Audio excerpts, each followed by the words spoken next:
Hello and welcome to Cooking for the Nordlander camp. So, we're going to be venturing to the Vale soon and we've got to build up some provisions.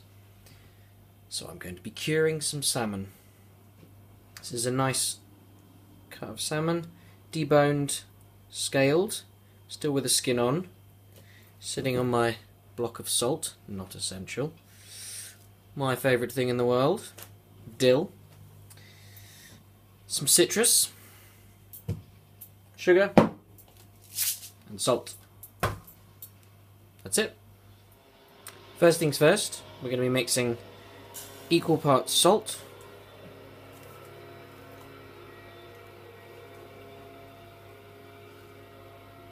and sugar. Now you may have noticed I wasn't very accurate about that. That's because it doesn't really matter. Just as long as you're staying within roughly equal parts of the both, we've got a nice cure. Then we want to add some flavour to this cure. Now feel free to use your Dane axe to cut your herbs, but I'm going to stick with a small knife. And because this isn't going in any finished product, you can be pretty rough with how you chop your dill. If you wanted to use ground coriander or some other spices, that would be completely fine. Throw that in.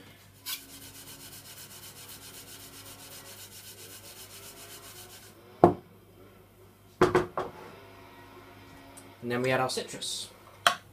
Grater, fruit.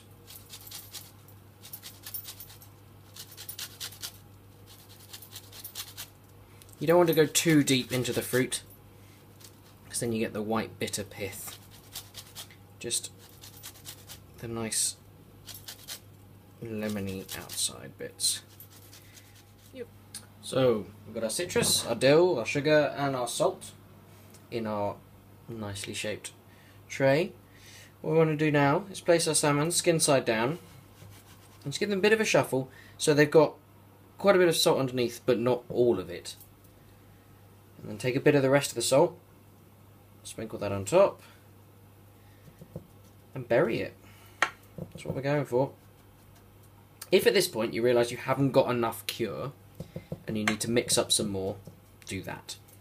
Better have loads too much than not enough.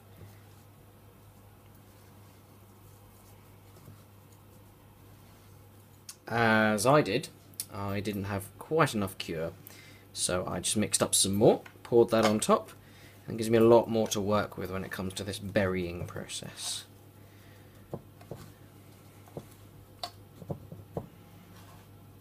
Okay, so I think there is one more ingredient that's missing from this. That is vodka with a scorpion in it. Don't need loads. Probably want to drink the rest of it. But a little bit of that in there, say 2 caps, just get a bit of fire.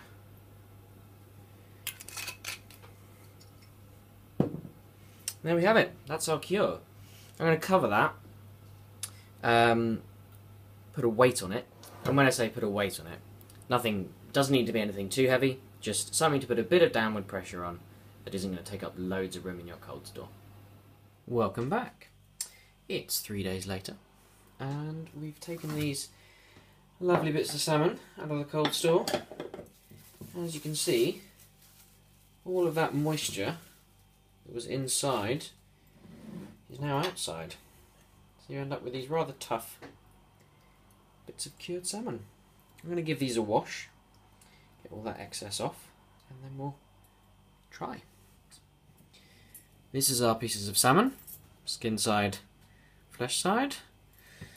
As you can see, they've changed colour, and this is what's left of our cure. All of that liquid has come out of our salmon. It's quite a lot of it. Just going to discard it though. And what we're left with are these rather firm bits of cured salmon. If they come out of the cold store and they're still got squidgy, cover them back up, put them back in. Now I've cut cut 2 or 3 slices, and on closer inspection I've realised the skin is a little bit too chewy for my liking. So rather than picking it off every individual slice, I have peeled the skin from my fillet, so I don't have to pick them off. That's totally up to you. I'd cut some slices and give it a try first. But what you want to be doing is just cutting nice, thin slices. You can have with a bit of sauerkraut, a bit of toast, maybe some creme fraiche. But yeah, it's good. And here we have our lovely finished product. Slices of salmon, a little bit of baby leaf, and some lemon for garnish and dressing. Fantastic.